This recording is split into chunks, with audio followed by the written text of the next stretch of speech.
Здравейте!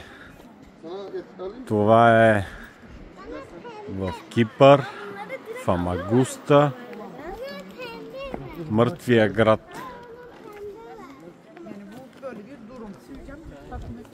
Направили са го за туристи вече.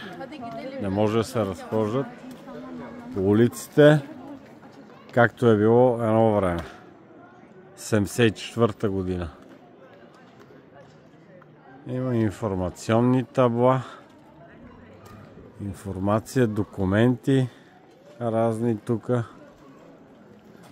Било е много хубав туристически град,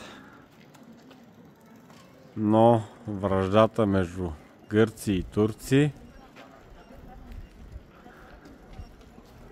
го правят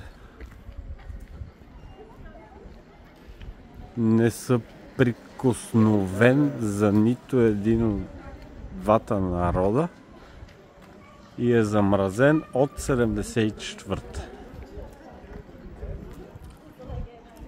Това е положението. Никой нищо няма право да променя от тогава, както е било. Нито гърци, нито турци. Всичко е спряло. Било е, обаче си личи хубаво градче. Хубав курорт.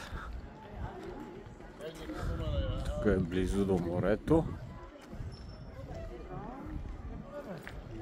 Ето кръгово. Сам натам. Хубави улици. Значи колко от 50 години не е мърдало. Значи представете си 50 години, ако тук е имало живот, колко са щяли да бъдат напред хората.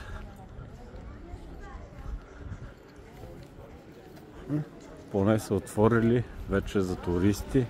Не може да се разглежда, че преди като съм идвал, беше забранено за снимки.